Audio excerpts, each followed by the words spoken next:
안녕하세요, 시청자 여러분. 오늘 이야기도 함께 들어보시죠. 남편의 누나가 임신을 했습니다. 시어머니는 누나를 저희 집으로 데려와 안방을 내어주라고 강요했죠. 저는 고개를 끄덕이며 동의한 뒤 여행 계획을 세웠습니다. 그러자 시댁 식구들이 겁에 질려 제게 90통의 전화를 걸어왔습니다. 저는 받지 않았고 그들은 공황 상태에 빠졌죠. 화려한 도시 서울에서의 제 삶은, 저 서연과 남편 민준의 관계는 언뜻 보기에 완벽한 그림 같았습니다. 도시의 불빛이 발밑에 별처럼 반짝이는 강남의 고급 아파트에 꾸린 우리의 보금자리. 매일 아침이면 갓 내린 커피 향이 아침 햇살과 어우러지는 곳. 이 집은 단순한 집이 아니었습니다. 우리가 함께 쌓아 올린 경제적 독립과 사랑의 증거였죠. 적어도 저는 그렇게 믿었습니다. 민주는 제가 사랑하는 사람이자 남편이지만 그는 지방의 전통적인 가정 출신이었습니다. 그곳에서는 힘들게 번 돈에 가족이라는 보이지 않는 족쇄가 따라붙곤 했죠. 반면 저는 평범한 가정에서 자랐지만 개인적인 노력과 이른 나이에 시작한 부동산 투자 덕분에 꽤 큰 자산을 모을 수 있었습니다. 우리가 이 아파트를 매입하기로 결정했을 때 총 매매가는 9억 원이었습니다. 신혼부부에게 재정 문제는 투명하게 해결해야 할 숙제와도 같죠. 저는 민준에게 솔직하게 말했습니다. 나한테 현금 7억 원이 있어. 이건 결혼 전에 마련한 내 개인 재산이고 서류도 다 있어. 오빠, 나머지 2억은 은행에서 대출받되 그건 내가 주 책임자로 갚아나갈게. 대신 아파트 명의는 내 단독 명의로 하고 싶어. 그때 민주는 계산적인 기색 하나 없이 고마움과 사랑이 가득한 눈으로 저를 바라보았습니다. 우리 아내가 이렇게 능력 있으니 난 당신만 믿어. 당신 뜻대로 해. 우리가 함께 있을 수만 있다면 뭐든 좋아. 저는 그 약속을 믿었습니다. 아파트 가격의 약 78%에 해당하는 7억 원은 제가 제 돈으로 계약금을 치렀습니다. 나머지는 은행 대출이었고 우리는 매달 공동 생활비 계좌에서 대출금을 상환했습니다. 저는 혹시 모를 비상 상황에 대비해 그 공동 계좌에 항상 대출 상환액보다 훨씬 큰 금액을 유지해 두곤 했습니다. 저는 이 집에 물질적인 것뿐만 아니라 제 모든 정신과 마음을 쏟아부었습니다. 제게 이곳은 안전한 피난처이자 민준과 제가 외부의 간섭이나 험담에 휘둘리지 않고 자유롭게 우리 삶을 꾸려나갈 수 있는 공간이었습니다. 하지만 인생이란 잔잔한 호수 같을 수만은 없는 법이죠. 우리가 아파트에 입주하고 모든 것이 안정되자 익숙한 곳으로부터 작은 균열이 생기기 시작했습니다. 바로 시댁이었습니다. 시어머니인 최 여사님은 가정 내에서 막강한 권력을 가진 분이셨습니다. 그 권력은 돈에서 나오는 것이 아니라 어머니라는 역할과 모든 것을 자기 뜻대로 하려는 습관에서 비롯된 것이었죠. 어머니는 늘 민준이 외아들이자 집안의 기둥이며 아들의 삶은 자신이 결정해야 한다고 생각하셨습니다. 제가 78%를 부담한 우리 아파트도 어머니 눈에는 그저 내 아들 집일 뿐이었습니다. 시누이인 민희는 미혼에 충동적이고 의존적인 성격이었습니다. 그녀는 수시로 우리 집에 들렀고 어떨 땐 하룻밤, 어떨 땐 며칠씩 머물렀습니다. 그러면서 제가 어떻게 요리해야 하는지, 어떻게 청소해야 하는지, 그리고 가장 중요하게는 어떻게 남편에게 순종하고 시댁을 섬겨야 하는지에 대해 원치 않는 조언을 늘어놓았습니다. 그 사이에서 민주는 안쓰러울 정도로 약한 사람이었습니다. 그가 저를 진심으로 사랑한다는 건 알았지만 그는 명확한 경계를 설정할 만큼 강하지 못했습니다. 시어머니나 시누이가 무리한 요구를 할 때마다 민주는 항상 회피하거나 양보하는 쪽을 택했습니다. 서연아, 그냥 좀 참아줘. 엄마가 저러시는 거 하루 이틀도 아니잖아. 그래야 집안이 조용해.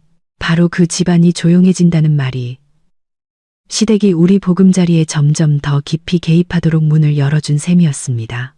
저는 민준에 대한 사랑과 윗사람에 대한 존중 때문에 참고 또 참았습니다. 언젠가는 그들도 우리가 행복한 모습을 보면 스스로 물러날 것이라 생각했습니다. 하지만 저는 틀렸습니다. 저의 양보는 관계를 회복시키는 약이 아니라 그들의 침범을 허가하는 면허증이었습니다. 같은 시기에 시누이 민희는 새로운 사업 계획에 대해 넌지시 말을 꺼내기 시작했습니다. 큰 목돈이 필요하다며 자신의 어려운 처지를 민준에게 하소연하곤 했죠. 민준은 매우 걱정하며 제 등 뒤에서 누나와 몰래 따로 이야기를 나누는 일이 잦아졌습니다. 저는 경계심을 가졌습니다. 거울의 금처럼 우리 관계의 균열은 점점 더 커지고 있었습니다. 저는 조만간 이 거울이 산산조각 날 것이라는 걸 알았습니다. 그리고 그 파국의 원인은 시어머니나 시누이뿐만 아니라 입으로는 늘 저를 사랑한다 말하면서도 저를 지켜줄 용기는 없는 제 남편에게도 있다는 것을요. 그리고 마침내 제가 가장 걱정하던 일이 터졌습니다. 그것은 다툼이 아닌 기쁜 소식의 형태를 띠고 나타났습니다. 모든 것이 저를 궁지에 몰아넣기 위해 짜인 각본처럼 느껴졌습니다. 그날은 토요일 오후였습니다. 시어머니와 시누이가 우리 집에 찾아왔습니다. 분위기가 평소와는 사뭇 달랐습니다.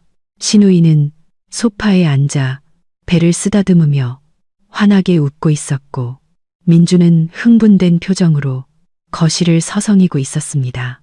제가 방에서 나오자마자 민주는 서둘러 제게 달려와 손을 잡았습니다. 그의 목소리는 기쁨을 감추지 못했습니다. 서연아, 엄청난 소식이야. 누나가 임신했대. 투리맨, 저는 잠시 멈칫했습니다. 시누이는 결혼 정년기를 훌쩍 넘겼기에 그녀가 미혼모로서 아이를 갖기로 결심했다면 저 또한 그녀를 위해 기뻐해 줄 일이었습니다. 당연했죠. 그 아이는 민준의 조카이자 곧 태어날 소중한 생명이었으니까요. 저는 미소를 지으며 시누이에게 다가갔습니다. 어머, 형님. 정말 축하드려요. 너무 기쁜 소식이네요. 시누이는 마치 예정된 승리를 거둔 사람처럼 어딘가 부자연스러운 미소를 지었습니다. 고마워. 옳게. 이번에는 정말 조심해서 태교에만 전념해야지. 그 옆에 앉아 계시던 시어머니는 자랑스러움과 위엄이 가득한 표정이었습니다. 어머니는 민준의 등을 두드리며 말씀하셨습니다. 내 아들, 장하다. 곧 할머니가 되겠구나. 이렇게 중요한 일은 우리가 다 같이 잘 챙겨야지. 저는 이 기쁨 가득한 분위기 속에서 무언가 잘못되고 있다는 것을 느꼈습니다. 민주는 완전히 들떠 있었습니다. 그는 오로지 누나를 가장 편안하게 해주는 것에만 집중했습니다. 오렌지 주스를 갈아다 주고 식사부터 휴식까지 온갖 것을 챙기는 모습이 마치 민준이 시누이의 남편인 것만 같았습니다. 시어머니는 저를 돌아보았습니다. 눈빛은 날카로웠지만 목소리는 거짓된 걱정으로 가득 차 있었습니다. 서연아, 내 형님이 임신을 해서 몸이 많이 약해. 이것저것 조심해야 할 게 많단다. 요즘 내 사업도 더 바빠진 것 같던데 너도 피곤해 보이는구나. 저는 차분하게 대답했습니다. 네, 어머님. 제 일은 괜찮아요. 시간 조절은 제가 알아서 할 수 있습니다. 시어머니는 길게 한숨을 내쉬더니 우리 아파트 전체를 훑어보았습니다. 시선은 안방 문에서 멈췄습니다. 너희 집 참 좋다. 넓고 환하고 특히 저 안방 말이야. 창문도 크고 햇볕도 잘 들고 공기도 잘 통하잖니.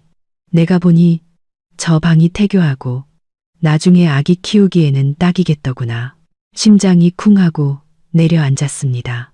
시어머니의 의도가 너무나도 명백하게 드러났습니다. 압박은 생각보다 훨씬 빨리 찾아왔습니다. 저는 최대한 존중하는 어조를 유지하려 애썼습니다. 어머님, 안방은 저희 부부가 쓰는 방이에요. 작은 방도 충분히 쾌적하고 편의시설도 다 갖춰져 있어요. 형님이 여기서 지내면서 몸조리 하시는 건 좋지만 작은 방도 충분할 거예요. 그러자 시어머니는 갑자기 태도를 바꾸어 서운함과 책망이 가득한 얼굴로 변했습니다. 서연아, 너 지금 무슨 뜻으로 그런 말을 하니? 내 손주는 이 집안의 핏줄이야. 곧 태어날 아이인데 어떻게 방 하나 가지고 그렇게 계산적으로 굴 수가 있어? 작은 방은 어둡고 좁잖아. 몸도 약한 내 형님이 거기서 지내라는 말이니? 너희는 젊으니까 어디서 자도 괜찮지만 어떻게 누나한테 양보할 줄을 몰라. 이 집 며느리가 됐으면 다음 세대를 생각할 줄 알아야지. 목이 꽉 막히는 기분이었습니다. 저는 민준을 쳐다보았습니다. 그는 마침 오렌지 주스를 들고 나오던 참이었습니다. 어머니의 마지막 몇 마디를 들은 그는 또다시 그 익숙한 약한 모습을 보였습니다. 엄마, 목소리 좀 낮춰요. 누나 쉬어야 하잖아요. 서연아, 당신도 엄마랑 그만 싸워. 방 문제는 나중에 천천히 얘기하면 되잖아. 지금은 누나가 임신 초기니까 누나 기분을 좋게 해주고 건강하게 해주는 게 제일 중요해. 민주는 마치 제가 문제를 일으켜 이 좋은 분위기를 망치는 사람인 것처럼 말했습니다. 그는 철저히 어머니와 누나의 편에 섰습니다. 제 걱정이 근거 없는 것이 아니었습니다. 신우이의 임신은 시어머니가 우리 삶에 더 깊이 개입하고 우리 공간을 점령할 완벽한 명분을 제공한 셈이었습니다. 만약 신우이가 이 집에 들어와 아이를 낳고 산다면 저와 민준의 사적인 공간은 완전히 사라지고 경계는 무너질 것이며 결국 가장 큰 피해를 보는 사람은 제가 될 것이었습니다. 시어머니는 민준의 망설임과 저의 침묵을 보고 자신이 한 발 앞섰다는 것을 알았습니다. 그녀는 한 걸음 더 나아가기로 결정했습니다. 민준아, 넌 똑똑히 알아야 한다. 저렇게 넓은 안방에 발코니도 있으니 나중에 내 손주 햇볕도 쬐고 맑은 공기도 마실 수 있지. 내 아내랑 잘 얘기해봐. 누나와 내 조카를 생각할 줄 알아야지. 민주는 애원하는 눈빛으로 저를 보며 속삭였습니다. 서연아, 이번 한 번만 나 좀 도와줘. 누나 잠시만 지내는 거잖아. 약속할게. 나중에 모든 게 제자리로 돌아올 거야. 저는 민준의 얼굴에서 피로와 두려움을 보았습니다. 그가 어머니를 두려워하고 누나의 기분을 상하게 할까봐 겁낸다는 것을 알았습니다. 하지만 저는 더 이상 양보할 수 없었습니다. 이번 양보는 제 삶과 제 집에 대한 통제권을 영원히 잃는 것과 마찬가지였습니다. 그날 오후, 저는 아무런 대답도 하지 않았습니다. 시어머니께는 그저 이렇게 말했을 뿐입니다. 네, 어머님, 이건 저희 부부가 다시 상의해보고 나중에 말씀드릴게요. 그리고는 양해를 구하고 제 방으로 들어가 문을 닫았습니다. 넓은 안방에 홀로 앉아 도시의 불빛이 하나둘 켜지는 창밖을 바라보았습니다. 저는 스스로에게 다짐했습니다. 이 무의미한 양보를 끝낼 때가 왔다고. 방을 양보하는 것은 단지 핑계일 뿐 보이지 않는 최후 통첩이었습니다. 저의 침묵의 계획은 바로 지금 시작되어야 했습니다. 더 이상 감정에 휘둘릴 수 없었습니다. 이성과 냉정한 숫자들의 근거에 행동해야만 했습니다. 민준이 문을 두드리고 방으로 들어왔습니다. 그의 얼굴에는 걱정이 가득했습니다. 서연아, 화내지 마. 엄마는 그냥 누나 걱정돼서 그러시는 거야. 당신 기분 안 좋은 거 알지만 우리가 조금만 양보하면 안 될까? 저는 자리에서 일어나 민준의 눈을 똑바로 쳐다보았습니다. 민준 씨, 이게 양보라고 생각해요? 이건 강요예요. 당신은 지금 내 개인 재산을 다른 사람의 부당한 요구를 위해 쓰라고 하고 있어요. 이게 공평하다고 생각해요. 민주는 당황했습니다. 그는 제 질문에 정면으로 답하지 못했습니다. 그저 같은 말만 우리 조카잖아. 제발. 응. 내가 나중에 꼭 보답할게. 저는 더 이상 아무 말도 하지 않았습니다. 이미 제 답은 정해져 있었습니다. 그의 공허한 약속과 나약함에 지쳐버렸습니다. 저는 알고 있었습니다. 진짜 잔인한 최후 통첩은 내일 올 것이고 저는 완벽한 계획으로 그것에 맞설 준비를 해야만 했습니다. 다음 날 아침 제가 막 출근 준비를 하고 있을 때 민주는 시어머니로부터 전화를 받았습니다. 수화기 너머로 들려오는 어머니의 목소리는 매우 심각했습니다. 그녀는 우리 부부에게 당장 점심시간에 본가로 와서 아주 중요한 이야기를 해야 한다고 요구했습니다. 민주는 즉시 불안한 기색을 보였습니다. 그는 불안한 눈으로 저를 쳐다봤지만 저는 여전히 평온한 태도를 유지했습니다. 저는 지금이 바로 시어머니가 결정타를 날릴 순간이라는 것을 알았습니다. 정확히 낮 12시 저와 민주는 시어머니의 낡은 집에 도착했습니다. 분위기는 무거웠고 평범한 가족 식사의 따뜻함은 전혀 찾아볼 수 없었습니다. 시누이도 와서 어머니 옆에 앉아 있었는데 애써 감추려 했지만 표정에는 승리감이 어려 있었습니다. 식탁에 앉자마자 시어머니는 수저를 옆으로 밀어놓고 저와 민준을 똑바로 쳐다보았습니다. 내가 너희를 부른 건 한 가지를 확실히 해두기 위해서다. 이건 우리 집안의 중대사야. 시어머니는 차갑고 단호한 어조로 말을 시작했습니다. 민준이 서둘러 끼어들었습니다. 엄마, 무슨 일인데 그렇게 심각하게 말씀하세요. 할 말씀 있으시면 그냥 편하게 하세요. 시어머니는 민준의 말을 무시하고 시선을 제게 고정했습니다. 서연아, 네가 내 사업도 하고 능력 있는 거 안다. 하지만 이 집 며느리가 된 이상 뭐가 가장 중요한지는 알아야지. 안방 문제는 내가 깊이 생각해 봤는데 다른 방법은 없다.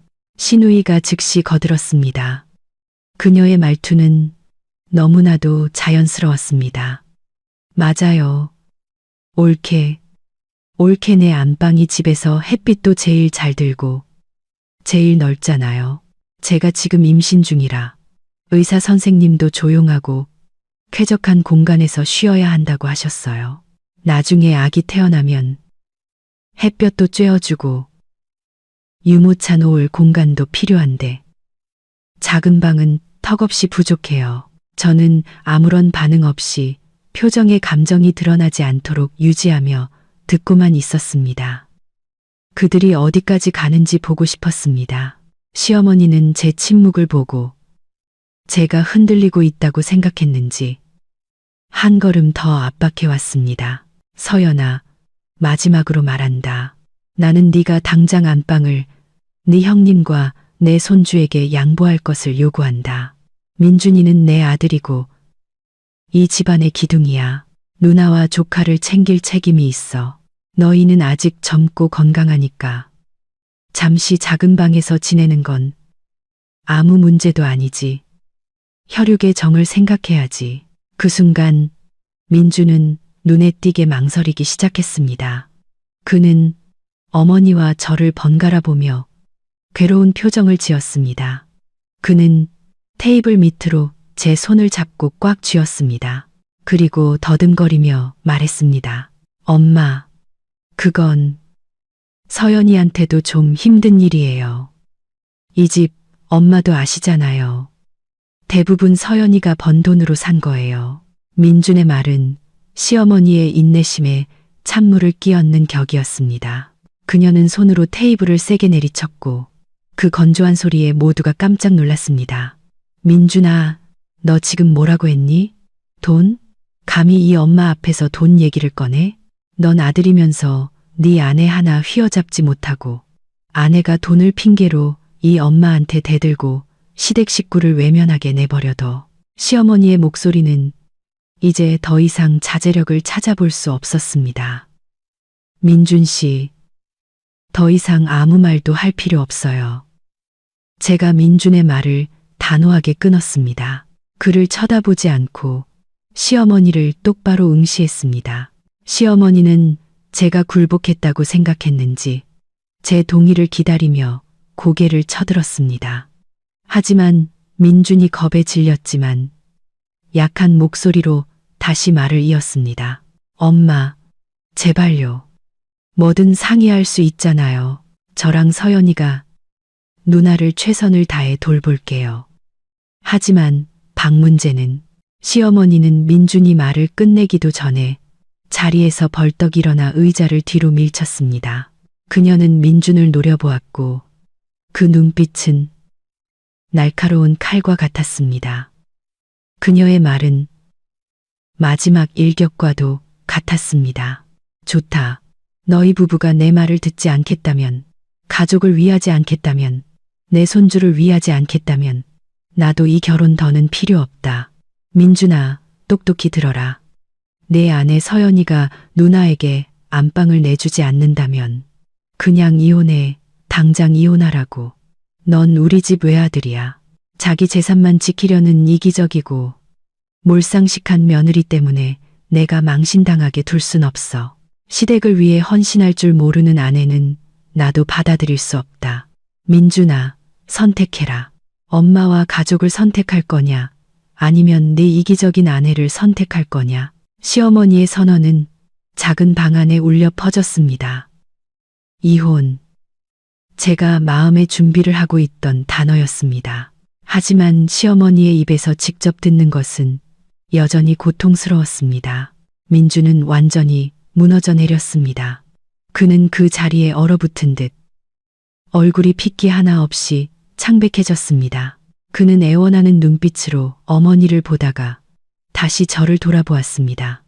그의 눈에는 무력감과 두려움이 가득했습니다. 어머니와 저, 가족과 사랑, 둘 다 잃을지도 모른다는 공포였습니다. 저는 여전히 가만히 앉아 심호흡을 하며 마음의 동요를 드러내지 않았습니다. 저는 민준의 나약함을 꿰뚫어 보고 있었습니다. 그는 감히 저를 보호하기 위해 나서지 못할 것입니다. 그는 회피하거나 항복하는 길을 택할 것입니다. 제가 아닌 그의 어머니가 내뱉은 이 이혼 협박이야말로 제 인내의 잔을 채운 마지막 물방울이었습니다. 민준 씨, 아무 말도 하지 마세요. 제가 입을 열었습니다. 제 목소리는 놀라울 정도로 부드러웠습니다. 마치 긴장된 공기 속을 스치는 시원한 바람처럼요. 저는 시어머니를 돌아보며 기묘한 미소를 지었습니다. 네, 어머님, 하시는 말씀 잘 들었습니다. 어머님 뜻대로 하겠습니다. 형님께 안방을 내어드리겠습니다. 방 전체가 절대적인 침묵에 휩싸였습니다. 시어머니, 시누이, 그리고 민준까지 모두가 너무 놀라 말을 잇지 못했습니다. 그들은 제가 이렇게 쉽게 항복할 줄은 꿈에도 몰랐을 것입니다. 민준은 믿을 수 없다는 표정으로 저를 바라보았습니다. 마치 진심이야 라고 묻는 것 같았습니다. 저는 조용히 고개를 끄덕였습니다. 굴복하는 듯 보였지만 사실은 더 큰 계획의 시작을 알리는 마지막 대답이었습니다.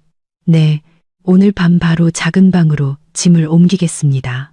어머님과 형님은 걱정 마시고 형님 건강만 잘 챙기세요. 말을 마친 저는 자리에서 일어나 시어머니와 시누이에게 정중히 인사하고 집을 나섰습니다.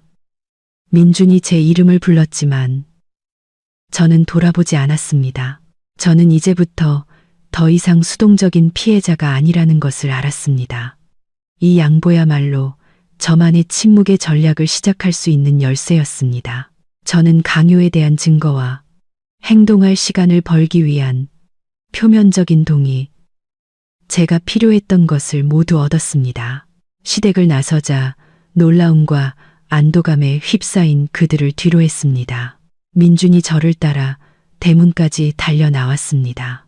그의 얼굴에는 기쁨과 걱정이 뒤섞여 있었습니다.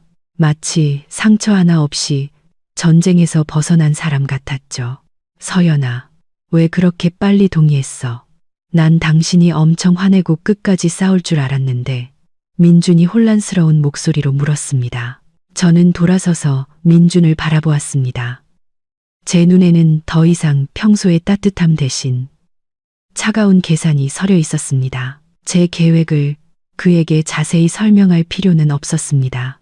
민준 씨, 내가 끝까지 싸우면 뭘 얻을 수 있는데요? 어머님은 이혼 얘기까지 꺼내셨잖아요. 당신이 어머님께 안 돼요라고 말할 용기가 있다고 생각해요? 난 이제 이런 무의미한 논쟁에 지쳤어요.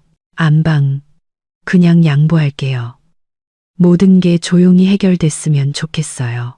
저는 지치고 체념한 듯한 어조로 말했지만 그 속에는 단호함이 숨어 있었습니다.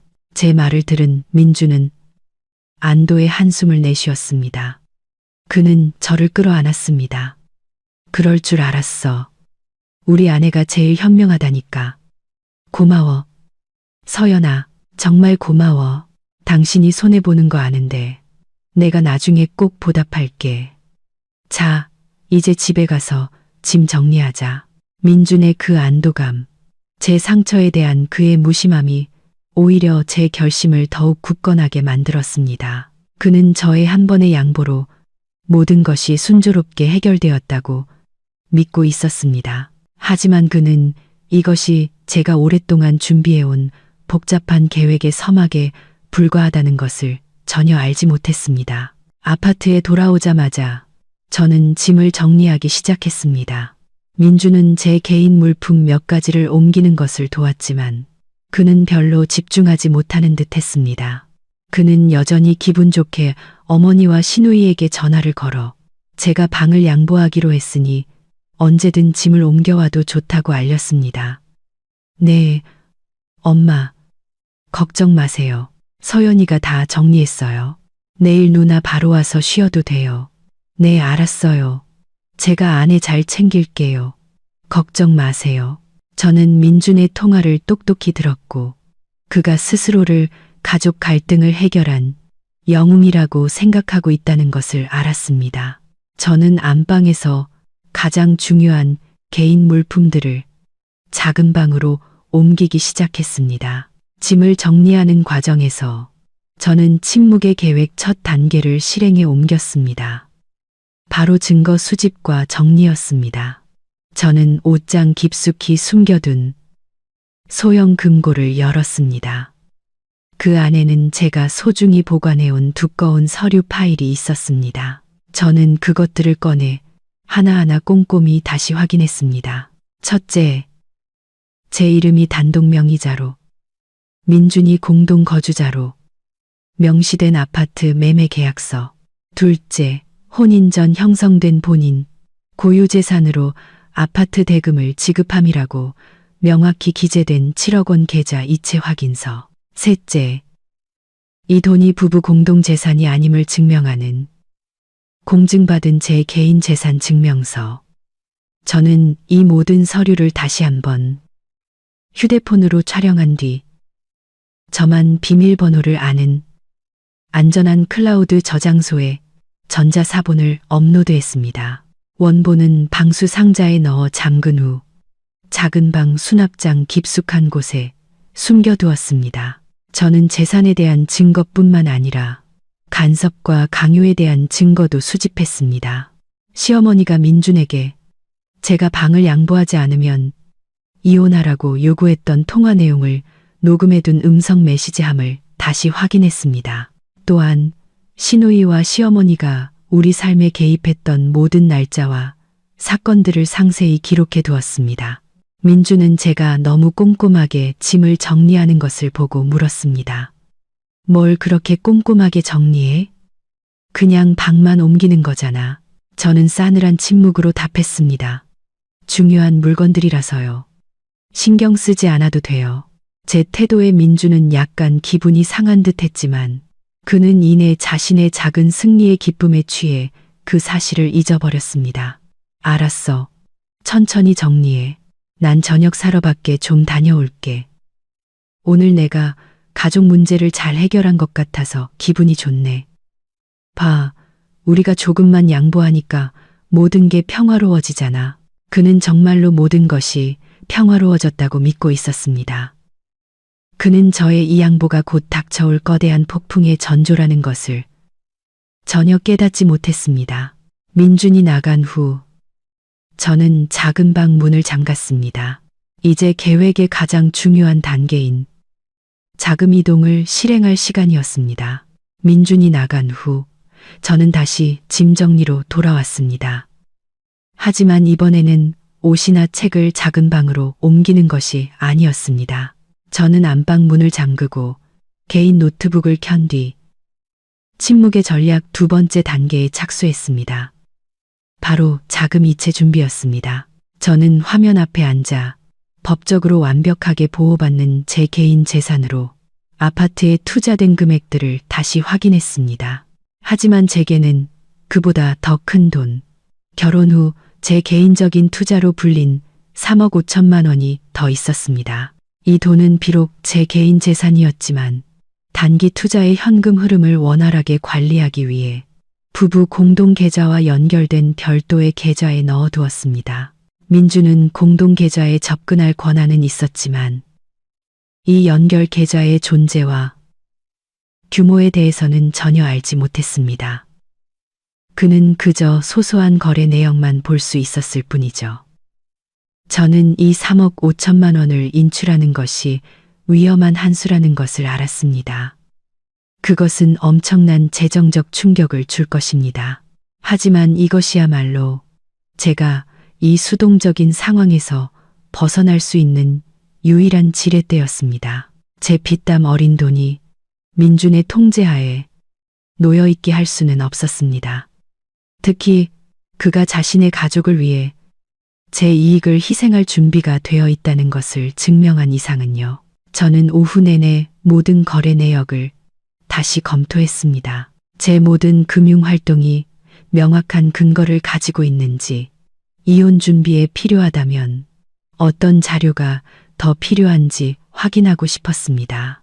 저는 은행 거래 내역서를 추가로 복사하여 제가 각종 공과금, 월별 주택담보대출 상환금, 그리고 큰 생활비를 지불하기 위해 공동 계좌로 이체했던 큰 금액들을 눈에 띄게 표시해 두었습니다. 이것은 제가 아내로서의 재정적 의무를 충분히 이행했으며 심지어 경제적 부담의 대부분을 짊어지고 있었다는 것을 증명하기 위함이었습니다. 저는 이 모든 증거들을 작은 충격 방지 가죽 파우치에 꼼꼼히 담아 법적 서류 파일과 함께 작은 방의 방수 상자 안에 넣었습니다. 모든 증거는 제가 맞서 싸워야 할 그날을 위해 안전하게 보관되었습니다. 서류 작업을 마친 후 저는 의도적으로 안방의 물건들을 정리하기 시작했습니다. 단순히 옷을 작은 방으로 옮기는 것이 아니라 제 개인적인 취향이 강하게 묻어나는 물건들을 철거했습니다. 제가 직접 고르고 제 돈으로 산 물건들이었죠. 이탈리아제 스탠드 조명, 고가의 실크 침구 세트, 침대 발치에 페르시안 카펫까지 모든 것을 조심스럽게 접어 상자에 담았습니다.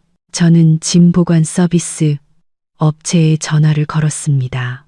집을 수리하게 되어서 약 2주간 고가의 가구들을 맡겨야 해요. 라고 말하고 민준이 출근한 내일 아침 일찍 짐을 가져가 달라고 요청했습니다. 민준이 패스트푸드를 사들고 집에 돌아왔을 때 저는 개인 물품 정리를 거의 마친 상태였습니다. 안방은 기본적인 가구만 남아 캐져 있었습니다. 민준은 그 변화를 보고 만족스러워하는 듯 했습니다. 우리 아내, 일 처리 정말 빠르네. 방이 훨씬 넓어 보여. 엄마랑 누나한테도 말해뒀어. 내일 누나가 올 거야. 봐, 당신이 조금만 양보하니까 모든 게 다시 즐거워졌잖아. 저는 희미하게 미소 지었습니다. 네, 전 그냥 모든 게 평화로웠으면 좋겠어요. 민준 씨가 저랑 가족 사이에서 힘들어하는 거 보고 싶지 않아요. 제 말은 체념처럼 들렸지만 마음속으로는 그를 비웃고 있었습니다. 제가 민준 씨를 힘들게 하고 싶지 않다고요? 아니요. 저는 그가 자신이 만들어낸 이 극도의 곤경에 정면으로 맞서기를 원했습니다. 그날 밤, 저와 민주는 겉보기에는 평범한 분위기에서 저녁을 먹었습니다. 민주는 회사에서 있었던 재미있는 이야기들을 늘어놓았습니다. 그는 평소보다 제게 더 많은 관심을 보였습니다. 아마도 어머니 앞에서 보였던 자신의 나약함을 보상하려는 의도였을 겁니다. 서연아, 속상한 거 아는데 나 너무 미워하지 마. 약속할게. 나중에 누나 아기 낳고 나면 내가 엄마랑 얘기해서 누나 다른 곳으로 이사하게 할게. 그리고 우리 보상으로 여행 가자. 어디 가고 싶어? 저는 그의 눈을 바라보았습니다. 제 눈빛은 아무 일도 없었다는 듯 평온했습니다. 네, 저도 여행 가고 싶었어요. 제주도에 한 열흘 정도 다녀올까 생각 중이에요. 좀 쉬면서 스트레스도 풀고 싶고요. 민주는 매우 흥분한 듯 보였습니다. 제주도? 좋지. 당연히 가야지. 당신은 푹 쉬고 와. 내가 집에서 모든 일 다 처리할게. 당신이 열흘 동안 없는 동안 내가 누나랑 집안일 다 책임질게. 정말 편안하게 쉬고 와. 저는 고개를 끄덕였습니다. 네, 고마워요. 이 열흘이라는 시간은 제 계획이 아무런 직접적인 방해 없이 폭발하기 위해 필요한 완벽한 공백이었습니다. 내일 남은 물건들을 정리하고 보관 서비스에 맡긴 후 저는 다음 단계를 실행할 것입니다. 바로 돈을 인출하는 것이죠. 저의 표면적인 양보는 민준과 그의 가족을 안심시켰고 그들의 경계심을 완전히 풀어버렸습니다. 그들은 방 하나를 얻었다고 생각하며 승리에 취해 있었지만 그 방 하나의 대가로 집 전체를 잃을 수도 있다는 사실은 꿈에도 몰랐습니다. 다음 날 아침, 저는 아무 일도 없었다는 듯 일찍 일어나 평소처럼 민준을 위해 정성껏 아침 식사를 준비했습니다. 민준은 모든 갈등이 해결되었다고 생각해서인지 가벼운 발걸음으로 서둘러 출근했습니다. 그는 제게 작별 키스를 하며 잊지 않고 당부했습니다. 누나한테 필요한 것들 잘 알려줘. 오늘 저녁에 일찍 와서 뭐 필요한 거 없는지 볼게. 저는 마음속에 경멸을 억누르며 고개를 끄덕였습니다. 그는 새로운 공간 배치를 준비하고 있었지만 그 배치가 상상도 못할 대가를 치르게 될 것이라는 사실은 전혀 알지 못했습니다. 오전 9시쯤 민준이 출근한 지 2시간쯤 지났고 신우이가 오기 전 저는 짐 보관 서비스에 전화를 걸었습니다. 직원 2명이 와서 미리 라벨을 붙여둔 상자들을 옮겼습니다. 저는 그들이 제 소중한 개인 물품들과 제가 직접 구입한 가구들을 아파트 밖으로 옮기는 것을 감독했습니다. 모든 것이 안전하게 보관 장소로 옮겨졌습니다. 제가 가장 아끼는 제 개인적인 흔적이 담긴 물건들이 신우이나 다른 누구의 손에도 닿지 않도록 확실히 해두었습니다. 그들이 떠난 후 저는 현관문을 잠그고 저만의 작전 지휘 본부가 된 작은 방으로 돌아왔습니다.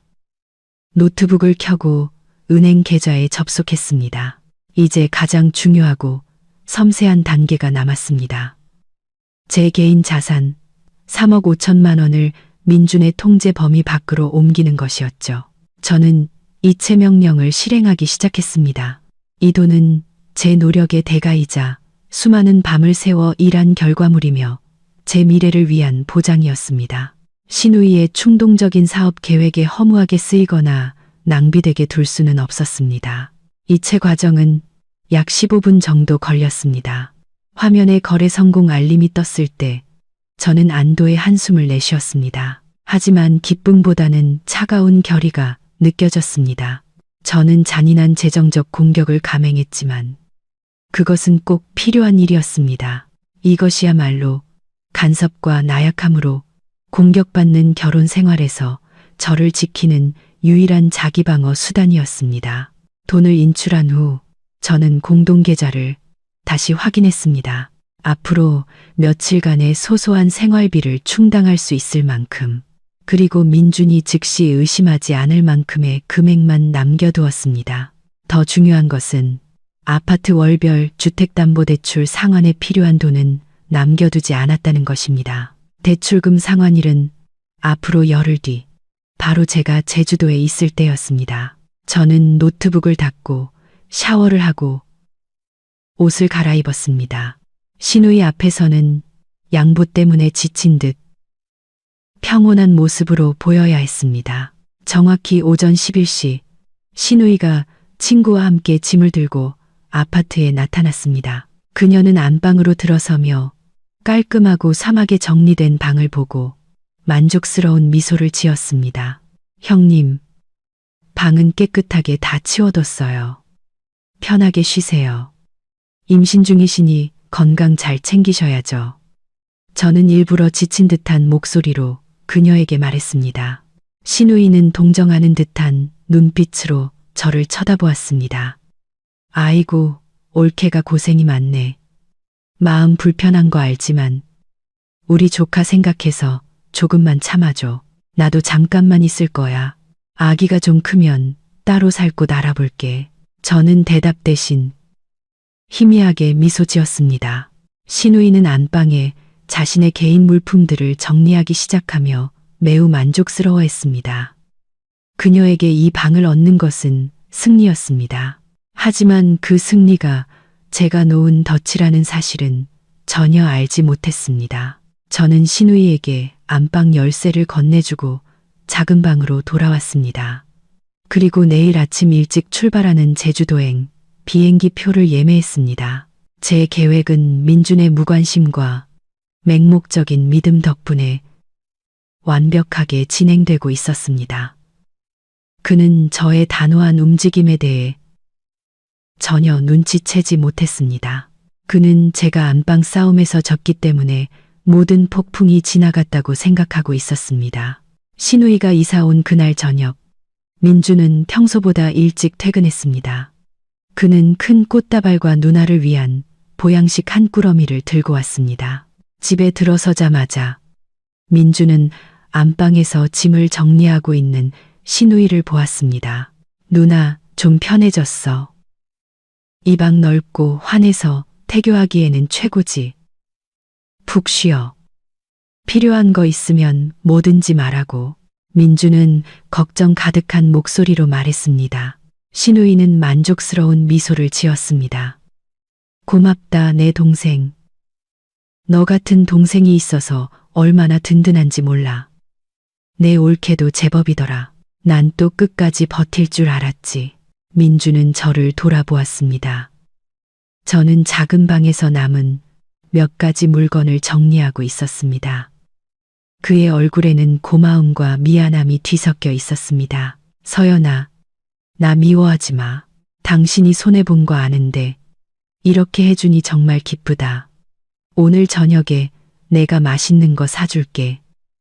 보상하는 의미에서 저는 가볍게 고개를 끄덕이는 것으로 대답했습니다. 더 이상 어떤 원망의 말도 하지 않았습니다.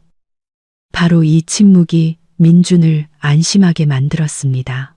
그는 제 침묵을 체념과 피로의 표시라고 오해했고 반격을 준비하는 신호라고는 생각하지 못했습니다. 그는 제가 방을 양보한 후 완전히 포기했다고 믿었습니다.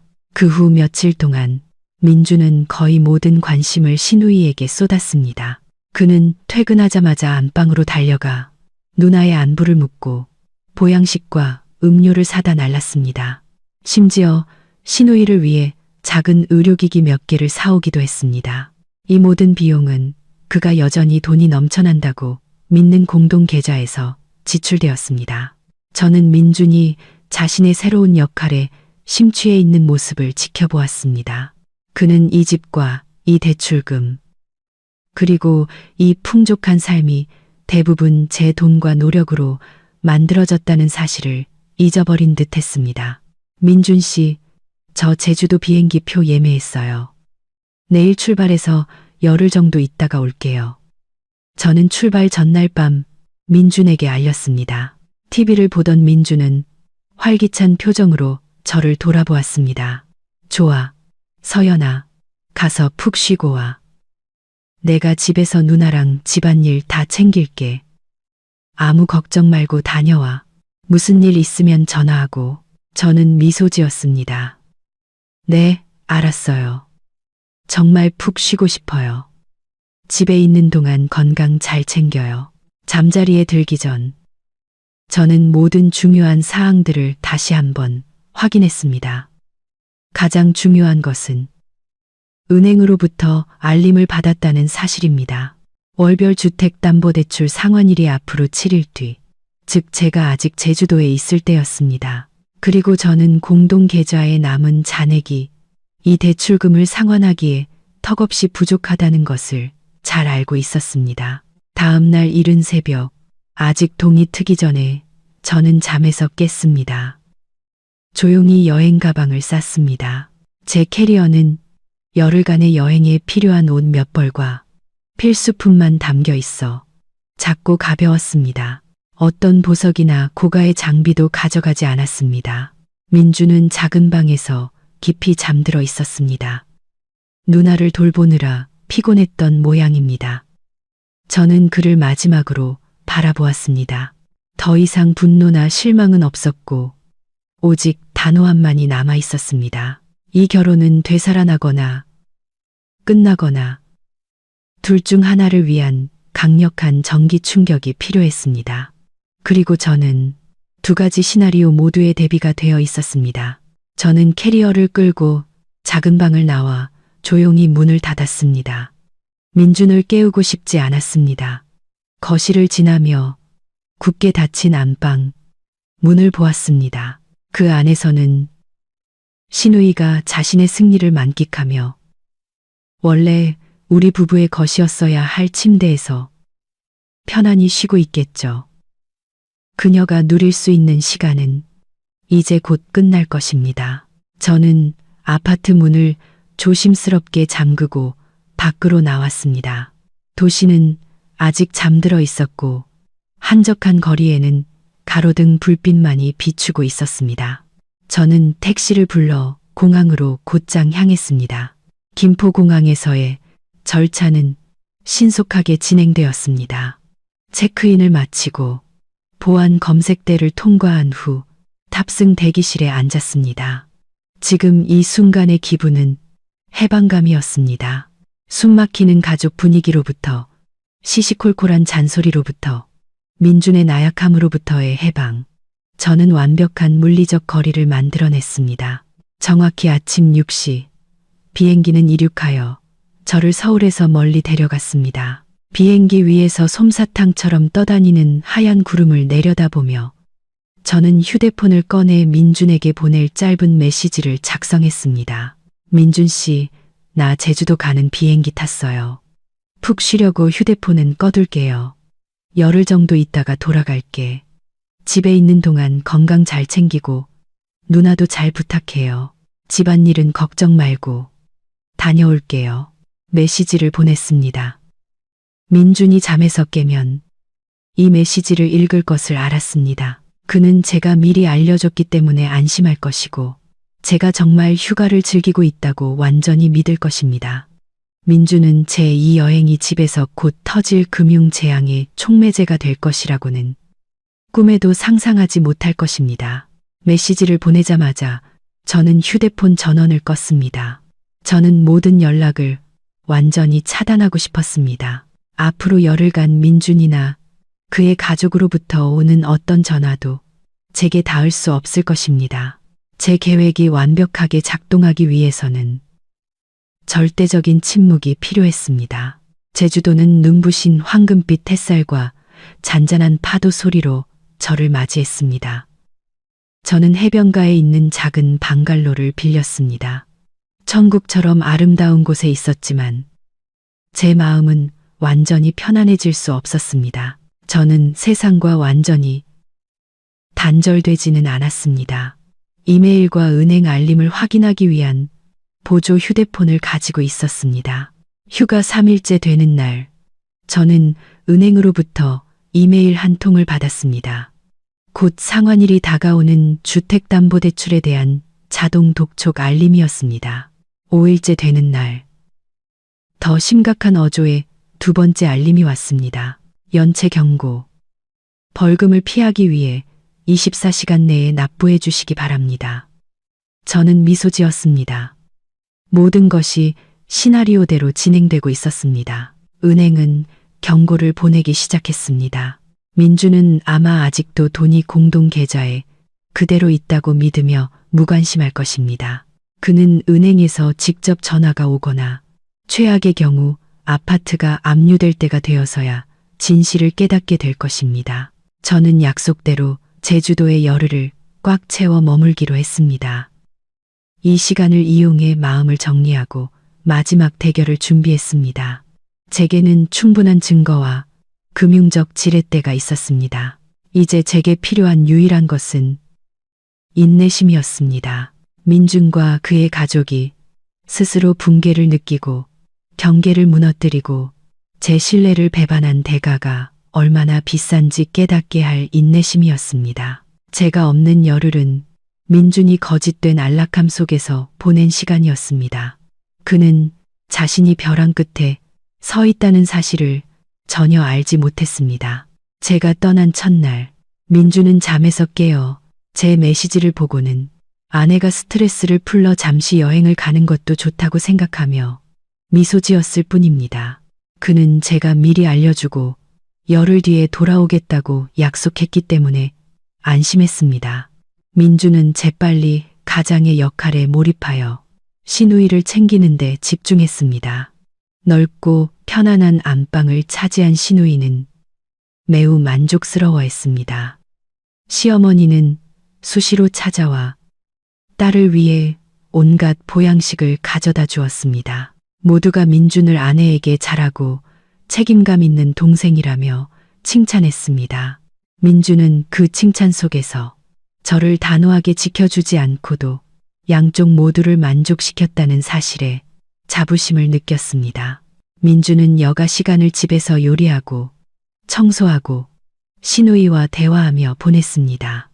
그 열흘간 그의 삶은 누나를 돌보는 것을 중심으로 돌아갔습니다. 제가 공동계좌에 남겨둔 소액의 돈으로 일상적인 생활비가 무리 없이 결제되었기 때문에 그는 어떤 재정적 부족함도 느끼지 못했습니다. 하지만 저의 부재는 서서히 민준의 삶에 스며들기 시작했습니다. 민준은 잠시 그런 생각을 하다가도 이내 떨쳐버렸습니다. 그는 딱 열흘뿐이야. 조금만 참자. 서연이가 돌아오면 모든 게 원래대로 돌아올 거야. 라고 스스로를 다독였습니다. 그는 공동 계좌를 전혀 확인하지 않았습니다. 민주는 제가 더 많은 돈을 벌고 항상 큰 지출을 관리했기 때문에 재정 관리에 있어서는 저를 절대적으로 신뢰하는 습관이 있었습니다. 민주는 자신이 공동 예금 계좌라고 믿었던 3억 5천만 원이 그 자리에 그대로 있으며 월별 대출금 상환은 물론 어떤 긴급 상황에도 대비할 수 있다고 당연하게 생각했습니다. 그는 의심할 이유가 전혀 없었습니다. 5일째와 6일째가 되자 민주는 낯선 번호로 걸려온 부재중 전화를 몇 통 발견하기 시작했습니다. 그는 대수롭지 않게 생각하고 광고나 스팸 전화일 것이라 여겨 무시했습니다. 그것이 바로 연체된 주택담보대출에 대해 상기시키려는 은행의 필사적인 연락 시도였다는 사실은 꿈에도 몰랐습니다. 7일째 되는 날, 작은 사건이 발생했습니다. 시누이가 비싼 인부복을 사고 싶어 했습니다. 민주는 지갑에서 카드를 꺼내 온라인 결제를 시도했지만 잔액 부족으로 거래가 거절되었습니다. 민주는 놀랐지만 카드에 문제가 있다고 생각하고 다른 카드로 결제했습니다. 그는 은행 앱에 로그인해서 전체 잔액을 확인할 생각은 전혀 하지 않았습니다. 그저 이번 달에 돈을 좀 많이 썼나 보다 하고 단순하게 생각했습니다. 이러한 그의 무관심과 제가 휴대폰을 완전히 꺼둔 상황이 치명적인 공백을 만들어냈습니다. 민주는 여전히 자만심과 안도감의 거품 속에 있었습니다. 반면 밖에서는 은행의 카운트다운 시계가 거의 0을 향해 가고 있었습니다.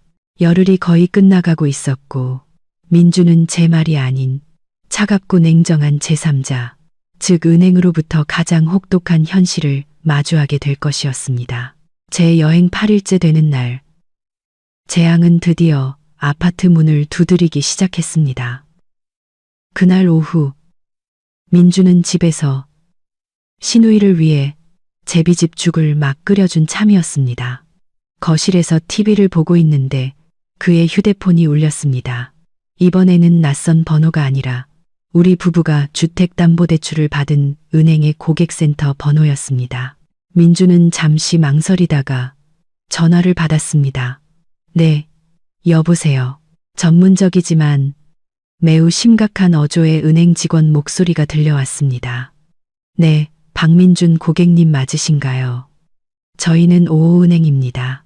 고객님, 부부 명의의 주택담보대출건으로 연락드렸습니다. 월 상환금이 현재 7일째 연체 중입니다.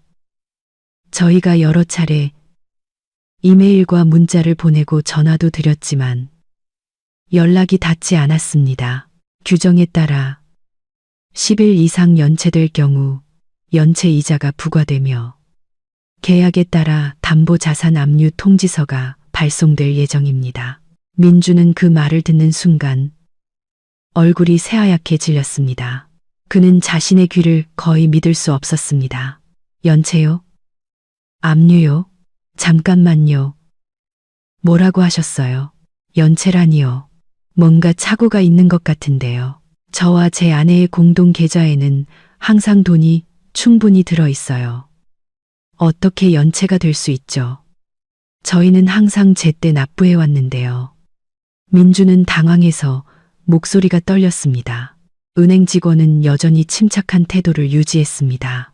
네, 고객님. 제가 시스템을 다시 확인했습니다. 은행에서 상환일에 고객님 부부의 공동 계좌에서 자동 이체를 시도했으나 잔액 부족으로 실패했습니다. 현재 고객님의 공동 계좌 잔액은 5월 상환금인 300만 원을 결제하기에 턱없이 부족한 아주 소액만 남아 있습니다. 민준의 머릿속이 핑 돌았습니다. 300만 원은 월 상환금액. 그는 우리 공동 계좌에 제 예금과 투자금 수억 원이 항상 들어있다고 믿었습니다. 어떻게 부족할 수가 있지? 잠시만 기다려주세요. 제가 바로 확인해 볼게요. 압류 통지서나 벌금 같은 건 절대 보내지 마세요. 민주는 서둘러 말하고 직원에게 인사도 제대로 못한 채 전화를 끊었습니다. 민주는 손이 너무 떨려서 휴대폰에 은행 앱을 여는데 몇 초나 걸렸습니다. 그와 제가 자주 사용하던 공동 계좌에 로그인했습니다. 화면에 표시된 숫자는 마치 칼날처럼 민준의 심장을 찔렀습니다. 잔액 15만 원, 15만 원, 단돈 15만 원. 민준은 눈을 비비고 앱을 껐다가 다시 로그인했습니다. 숫자는 변하지 않았습니다. 그는 공황 상태에 빠져 최근 거래 내역을 확인했습니다. 일상적인 소소한 지출 외에는 어떤 큰 금액도 인출되지 않았습니다. 돈이 어디 갔지? 서연이의 예금이랑 투자금 3억 5천만 원이 어디로 사라진 거야? 민주는 극도의 공포 속에서 소리쳤습니다. 그는 제가 그 돈을 자금 순환과 대출 상환을 위해 연결 계좌에 보관하고 있다고 말했던 것을 똑똑히 기억했습니다. 그제야 민주는 제가 제주도로 떠나기 전에 했던 일들을 떠올렸습니다. 비정상적인 침묵, 믿을 수 없을 정도로 쉬웠던 양보, 그리고 여행에 대해 물었을 때 무관심한 태도. 민주는 즉시 작은 방으로 달려가 모든 서랍과 구석을 뒤졌지만 거액의 이체 증거나 은행의 이상한 통지서 같은 것은 아무것도 찾을 수 없었습니다. 제 휴대폰도 찾을 수 없었습니다. 민주는 서둘러 제게 전화를 걸었습니다. 제 휴대폰은 여전히 꺼져 있었습니다. 그는 수십 번이고 계속 전화를 걸었지만 끝없는 침묵만이 돌아올 뿐이었습니다. 민주는 어머니에게 전화를 걸었습니다. 저를 이 상황으로 몰아넣은 장본인 최 여사님과 이야기해야 했습니다. 민주는 시누이가 쉬고 있는 안방으로 달려갔습니다. 그의 얼굴은 넋이 나간 상태였습니다. 누나, 서연이 휴대폰 어디 있는지 봤어. 왜 전화를 안 받지? 누나, 우리 은행 계좌에서 돈이 다 빠져나갔어. 은행에서 집을 압류한대. 쉬고 있던 시누이는 민준의 말에 깜짝 놀랐습니다. 민준아, 너 무슨 헛소리야. 무슨 돈이 빠져나가고 집이 압류돼. 진짜야. 누나, 은행에서 전화 와서 우리가 대출금 연체했다고. 공동 계좌에 15만 원밖에 안 남았다고 했어. 민주는 절망에 찬 목소리로 거의 울부짖었습니다. 진정한 공황 상태가 시작되었습니다. 민준이 내뱉은 말은 시누이에게 마른 하늘의 날벼락과도 같았습니다. 그녀는 침대에서 벌떡 일어났습니다. 얼굴은 창백했고 넓은 안방에서 누리던 여유와 만족감은 온데간데 없었습니다. 민준아, 너 지금 뭐라고 했어? 집이 왜 없어져? 쓸데없는 소리에서 나 놀라게 하지 마. 시누이는 애써 침착하려 했지만 목소리는 떨리고 있었습니다. 민주는 완전히 이성을 잃었습니다. 그는 손에 든 휴대폰을 흔들며 계속해서 고개를 저었습니다. 아니야, 헛소리가 아니라고. 은행에서 방금 전화 와서 우리가 대출금을 연체했고 곧 벌금이 부과되고 집 압류 통지서가 올 거라고 했어. 돈, 공동계좌에 돈이 전부 인출됐단 말이야. 누나, 내가 서연이한테 전화했는데 전화를 꺼놨어. 연락이 안 돼. 시누이는 민준을 보았습니다. 그녀의 눈에는 두려움과 분노가 뒤섞여 있었습니다. 그 올케 도대체 무슨 짓을 한 거야? 왜 돈을 다 빼가? 미쳤나 봐. 민준아, 거기에 얼마가 있었는지 알아? 너희 부부 예금 3억 5천만 원이 넘게 있었잖아. 도대체 무슨 일이야? 민주는 당황해서 시누이의 팔을 잡았습니다. 나도 몰라. 난 그냥 돈이 그대로 있는 줄 알았어. 서연이한테 물어보지도 않았어. 그냥 방만 양보하면 모든 게 괜찮아질 거라고 했단 말이야. 누나, 우리 이제 어떡해? 서연이는 열흘 뒤에나 돌아오는데 은행에서는 며칠 안 남았다고 했어. 공황 상태에 빠진 민주는 어머니에게 전화하는 것 외에는 아무것도 할 수 없었습니다. 그는 떨리는 손으로 시어머니의 번호를 눌렀습니다. 엄마, 저 민준이에요. 큰일 났어요, 엄마. 시어머니는 아들의 울먹이는 목소리를 듣고 덩달아 걱정이 되었습니다. 이 녀석, 왜 그렇게 허둥대? 무슨 일이야? 민주는 최대한 조리 있게 상황을 설명하려 했지만 공포 때문에 말이 뒤죽박죽이었습니다. 엄마, 우리 집, 아파트 돈 문제요. 은행에서 전화 와서 대출금 연체됐대요. 공동 계좌에 있던 돈, 서연이가 다 인출했어요. 엄마, 수억 원이 사라졌어요. 시어머니는 전화기 너머에서 잠시 침묵했습니다. 분노가 걱정을 밀어내기 시작했습니다.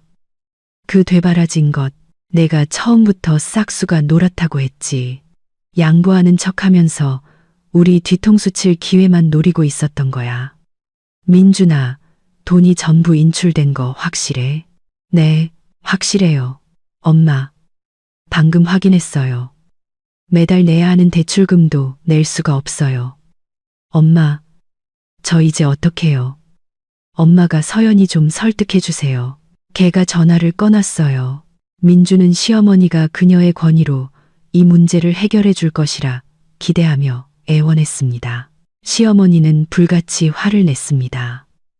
걔가 이미 돈을 빼돌리고 연락을 끊었는데 내가 무슨 수로 설득을 해?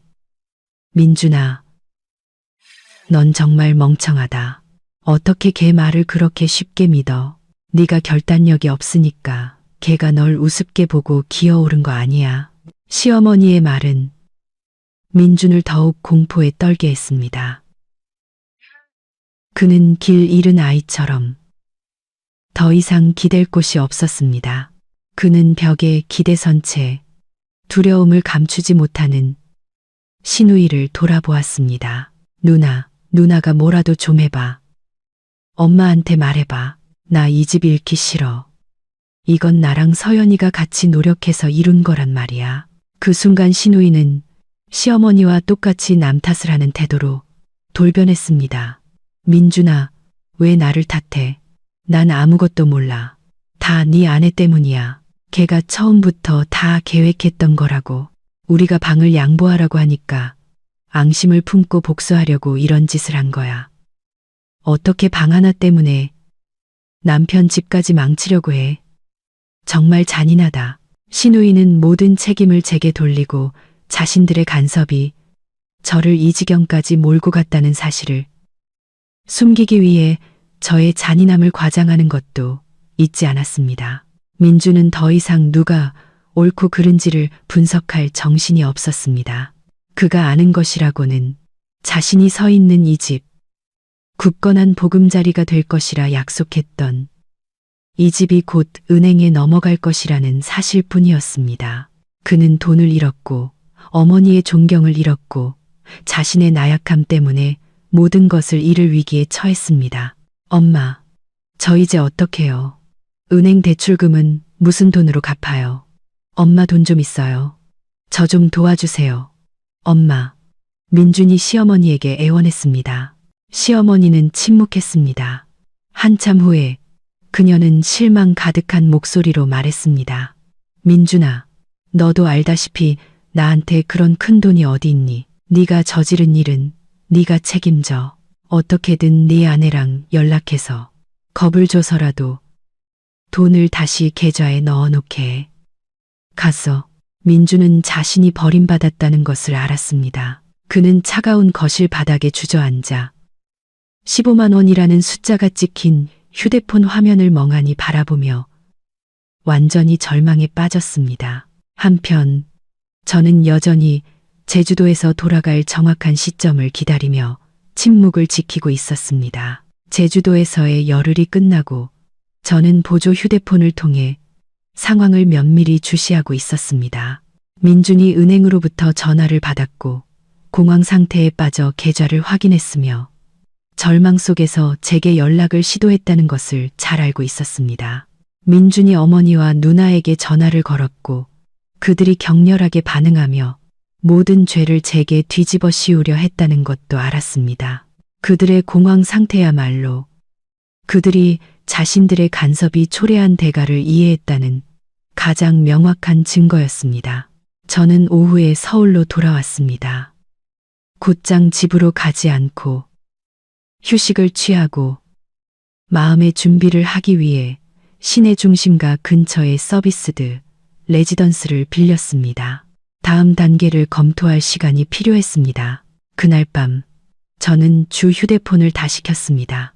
즉시 민준, 시어머니, 신우이로부터 온 수백 개의 메시지와 부재중 전화 알림이 쏟아졌습니다. 민준은 공포와 애원이 가득한 메시지들을 보냈습니다. 서연아, 어디야? 제발 전화 좀 받아. 부탁이야. 은행에서 빚 독촉 전화가 왔어. 계좌에 있던 돈이 사라졌어. 당신이 인출한 거야? 제발 집에 와서 얘기 좀 하자. 계좌에 돈 다시 넣어줘. 내가 미안해. 내가 잘못했어. 다시는 엄마랑 누나가 우리 일에 간섭하게 안 할게. 약속해. 시어머니는 분노와 협박이 담긴 메시지를 보냈습니다. 이 되바라진 것. 너 지금 무슨 짓을 하는 거냐? 우리 집안을 망하게 할 작정이야. 당장 집으로 돌아와. 그렇지 않으면 내가 널 고소할 거야. 내 아들 돈을 훔쳤다고 경찰에 신고할 거라고. 신우이도 만만치 않게 격렬했습니다. 올케, 정말 너무 잔인하네요. 그렇게까지 할 가치가 있어요? 방 하나 때문에 우리 가족 전부를 길바닥에 나앉게 하고 싶어요? 양심도 없어요? 저는 모든 메시지를 읽었지만 마음은 전혀 흔들리지 않았습니다. 민준의 사과와 애원은 너무 늦었고 시어머니와 시누이의 협박은 그들의 독단과 비이성을 더욱 확신시켜줄 뿐이었습니다. 다음 날 아침 저는 아파트로 돌아가기로 결심했습니다. 민준이 잠 못 이루고 저를 기다리고 있을 것을 알았습니다. 집으로 들어서자 아파트는 여전히 정돈되어 있었지만 공기는 긴장과 절망으로 가득 차 있었습니다. 민주는 넋이 나간 채 소파에 앉아 있었습니다. 얼굴은 수척했고 눈밑은 내랬습니다. 시누이는 그 옆에 앉아 걱정스러운 표정으로 계속해서 민준을 안심시키고 있었습니다.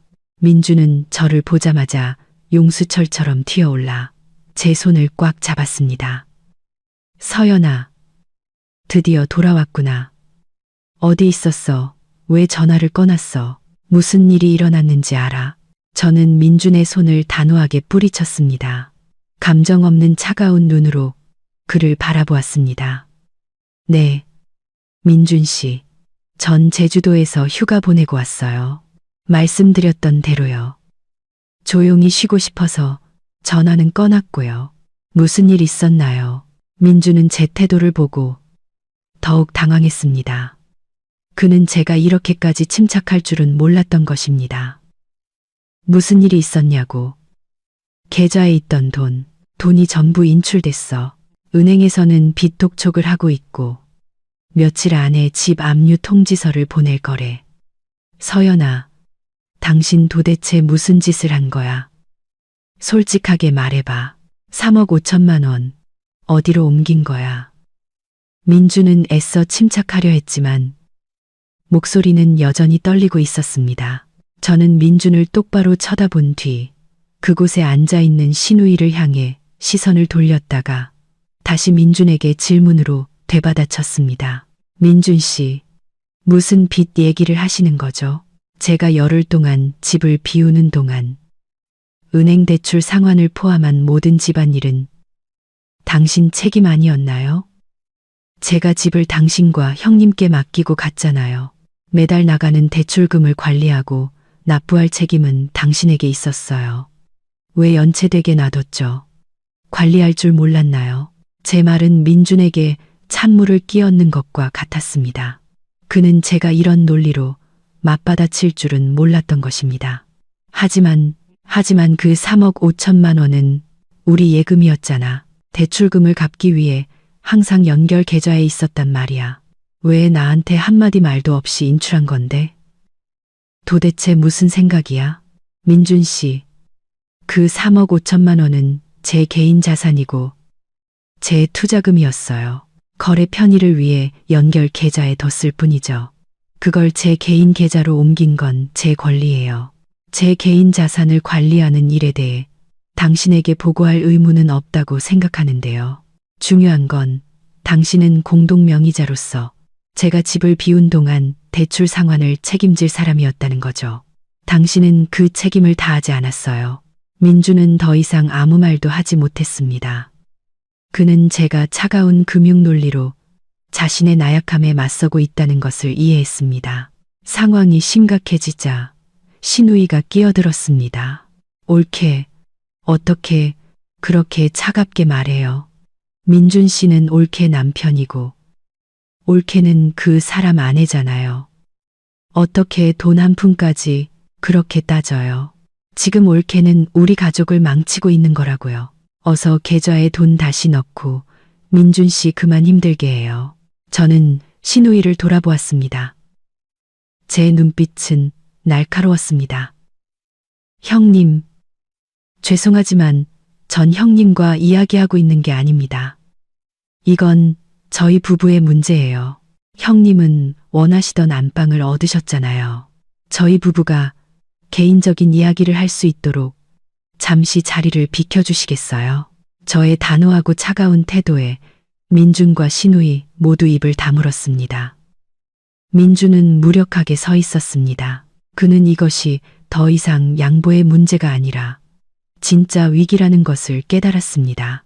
제가 시누이에게 자리를 비켜달라고 요구하자 그녀는 분노에 찬 눈으로 저를 한번 쏘아보고는 마지못해 안방으로 돌아가 문을 쾅 닫았습니다.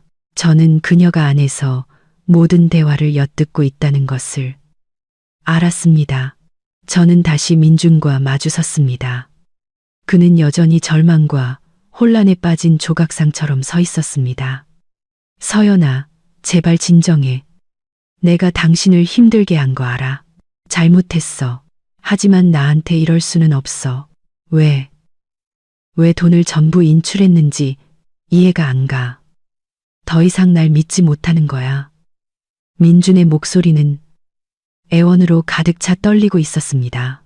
저는 침착하게 식탁으로 걸어가 보조 휴대폰으로 미리 출력해둔 서류 뭉치를 꺼내 놓았습니다. 그것들을 민준 쪽으로 밀었습니다. 민준은 의심스러운 표정으로 서류 뭉치를 바라보았습니다. 이게 뭐야? 저는 직접 대답하는 대신 손가락으로 제가 제주도에 가기 전 몰래 수집해둔 우리 부부의 공동 계좌 거래 내역서 사본 한 장을 가리켰습니다. 그것은 민준이 제가 가지고 있다는 사실을 전혀 몰랐던 상세 거래 내역서였습니다. 민준 씨, 잘 보세요.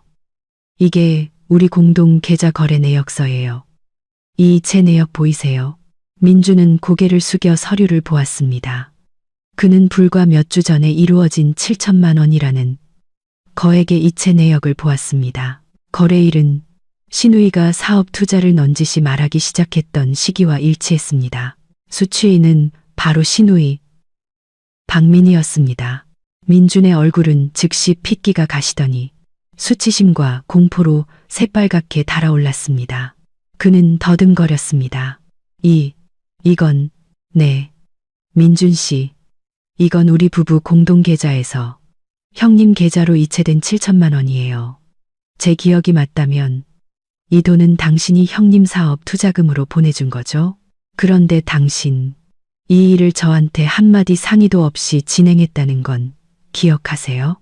저는 민준의 눈을 똑바로 쳐다보며 차갑고 실망스러운 목소리로 말했습니다. 민준은 고개를 푹 숙였습니다. 공황 상태는 극도의 후회와 수치심으로 바뀌었습니다. 그는 제가 그의 가장 큰 배신, 즉 금융적 신뢰에 대한 배신을 증명할 반박 불가능한 증거를 가지고 있다는 것을 알았습니다. 서연아, 미안해. 내가 누나한테 설득당했어. 가게를 여는데 목돈이 필요하다고, 금방 갚겠다고 약속했어. 공동계좌에 돈이 많다고 생각해서 내가 멋대로 보냈어. 내가 잘못했어. 내가 너무 어리석고 마음이 약했어. 민준은 거의 기어들어가는 목소리로 죄를 고백했습니다. 그래서 결과는요. 민준 씨, 형님 사업은 성공했나요? 제가 물었습니다. 민준은 실망과 씁쓸함이 가득한 표정으로 고개를 저었습니다. 아니, 사기당했대. 전부 잃었어. 그 돈 다시는 못 받아. 서연아, 저는 민준을 동정 어린 눈으로 바라보았습니다. 민준 씨, 어머님이 이혼을 협박하며 방을 양보하라고 강요한 건 그저 잔을 넘치게 한 마지막 물방울이었어요. 당신이 몰래 공동재산 7천만 원을 누나에게 개인적으로 지원하고 그 돈을 잃고도 저에게 숨긴 것. 그것이야말로 이 결혼에서 신뢰를 완전히 깨뜨린 배신 행위였어요. 당신은 제 노력과 재정적 기여를 무시하고 있었던 거예요. 당신은 이 집을 함께 지은 아내의 이익보다 누나의 이익을 우선시했던 거고요. 진실이 드러났습니다. 민준에게는 더 이상 도망칠 곳이 없었습니다. 그는 제가 단순히 방 문제로 화가 난 것이 아니라 이 결혼의 본질적인 문제, 즉 그가 신뢰할 수 없는 남편이라는 진실에 직면하고 있다는 것을 깨달았습니다. 저는 몸을 곧게 펴고 최대한 차가운 태도를 유지했습니다. 민준 씨, 전 충분한 증거를 가지고 있어요. 그리고 다음 단계를 밟을 준비도 마쳤습니다. 당신 어머님이 우리에게 제안했던 바로 그 단계 말이에요. 이혼이요. 민주는 저를 올려다 보았습니다. 그의 눈은 공포로 커졌습니다. 그는 이제 제 결정이 더 이상 협박이 아니라 되돌릴 수 없는 현실이라는 것을 깨달았습니다. 이혼 선언을 한 후 저는 민준을 바라보았습니다. 그의 얼굴은 새하얗게 질려 있었습니다. 그는 방금 들은 말을 믿을 수 없다는 듯 했습니다. 배신과 재정 위기의 무게가 그의 나약함을 완전히 짓눌러 버렸습니다. 서연아, 너 지금 뭐라고 했어? 이혼? 안 돼. 난 이혼하고 싶지 않아. 제발 그러지 마. 내가 잘못했어. 민준이 울음을 터뜨렸습니다. 그는 다시 제 손을 잡으려 했지만 저는 재빨리 뒤로 물러섰습니다. 민준 씨, 제 말은 확고합니다. 이 결혼은 당신 어머님이 제가 방을 양보하지 않으면 이혼하라고 요구했던 그 순간 이미 끝났어요. 그리고 당신이 몰래 공동 재산을 형님께 넘겨주고 손실을 입혔을 때 더 이상 돌이킬 수 없게 된 거고요. 신뢰가 깨졌는데 저는 더 이상 이 삶을 계속할 수 없어요. 저는 얇은 서류 뭉치를 꺼냈습니다. 그것은 제가 제주도에 가기 전 미리 준비해둔 협의 이혼 신청서였습니다. 변호사와 상담하여 작성한 재산 분할 합의서 초안도 함께였습니다. 저는 그것들을 7천만 원 거래 내역서 사본 옆 테이블 위에 놓았습니다. 민준 씨, 저는 초기 절차를 모두 마쳤어요. 남은 건 당신의 협조뿐이에요. 시끄럽게 소송까지 가고 싶지는 않아요. 당신이 이 서류에 서명해 준다면 모든 것이 빨리 끝날 거예요. 민주는 이혼 신청서를 보고 눈이 커졌습니다. 서연아, 너 이걸 다 준비해뒀던 거야. 처음부터 이럴 계획이었어. 민준 씨, 이 집에 대한 제 기여는 당신 가족들 눈에는 아무 가치도 없었어요. 전 그저 제 자신을 지키고 있었을 뿐이에요. 저는 21번 깊게 들이쉬고 가장 중요한 문제인 손해배상 요구로 바로 들어갔습니다. 당신과 당신 가족이 저에게 입힌 손해와 증거에 근거해서 저는 당신에게 5억 원의 손해배상을 요구합니다. 민주는 거의 비명을 지르듯 소리쳤습니다. 5억, 서연아, 너 미쳤어. 내가 무슨 수로 5억을 마련해. 계산이 잘못된 거 아니야. 네가 낸 7억 원에 공동재산을 더해도 어떻게 5억이 돼? 저는 침착한 목소리를 유지하며 자세히 설명했습니다. 민준 씨, 5억 원에는 첫째, 제가 새로운 삶을 시작하기 위해 당신이 반드시 반환해야 할 제 초기 투자금 7억 원의 일부와 정신적 피해 보상금이 포함되어 있습니다. 둘째, 당신이 손실을 입힌 공동재산 7천만 원에 대한 제 몫의 보상금.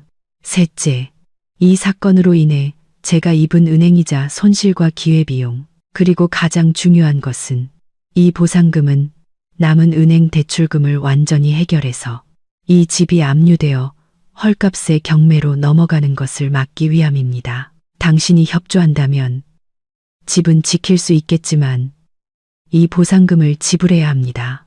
난 5억 원 없어. 나더러 어디서 구하라는 거야. 민주는 절망했습니다. 민준 씨, 당신 개인 자산을 팔거나 대출을 받거나 아니면 이 아파트를 팔아서 제게 지불하면 됩니다. 아파트를 팔고 나서 제 돈 7억 원, 남은 은행 대출금, 그리고 당신이 잃어버린 7천만 원을 제외하면 당신 손에 남는 돈으로는 편안한 삶을 살기 힘들 겁니다. 민준 씨, 선택하세요. 이혼하고 돈과 집을 모두 잃거나 아니면 5억 원을 배상하고 제가 소송을 취하해서 이 집을 지키거나요. 제가 5억 원이라는 숫자를 제시하자 방 안은 무거운 침묵에 잠겼습니다. 민주는 소파에 주저앉았습니다. 그는 고개를 숙였고 어깨는 떨리고 있었습니다. 그는 더 이상 논쟁하거나 저항할 기력조차 남아있지 않았습니다. 그는 자신의 나약하고 잘못된 결정들에 의해 완전히 짓밟혔습니다. 서연아, 날 망하게 할 작정이야. 민준이 씁쓸하고 고통스러운 목소리로 내뱉었습니다. 민준 씨, 제가 당신을 망하게 하는 게 아니에요. 당신이 우리와 우리 재산을 지키는 대신 당신 가족의 이기심을 지키기로 선택했을 때 당신 스스로를 망하게 한 거예요. 저는 그저 재정적 신뢰를 깨뜨리고 공동재산에 손실을 입힌 당신의 행위에 대해 책임을 지라고 요구하는 것뿐이에요. 저는 여전히 필요한 냉정함을 유지하며 대답했습니다. 바로 그때 안방문이 열렸습니다. 모든 대화를 엿듣고 있던 신우이가 분노와 공포에 찬 얼굴로 걸어 나왔습니다. 올케, 너 지금 뭐라고 했어? 5억, 너 미쳤어? 어떻게 그런 말도 안 되는 돈을 요구할 수가 있어? 우리 가족 전부를 길바닥에 나앉게 할 셈이야. 신우이는 제게 곧장 다가와 손가락질을 했습니다. 저는 신우이를 돌아보았습니다. 제 눈빛은 얼음장처럼 차가웠습니다. 형님, 다시 한번 말씀드리지만 이 일은 저와 민준 씨의 문제입니다. 형님은 우리 부부의 공동재산 7천만 원을 손실시켰어요. 형님에게도 책임이 있지만 저는 민준 씨에게 보상을 요구하고 있습니다. 형님이 아니고요. 더 이상 저희 부부의 사적인 대화에 끼어들 권리가 없으세요. 나는 얘 누나야. 내 동생을 지킬 권리가 있어. 신우이가 반박했습니다. 네, 어떻게 민준 씨를 지키셨죠?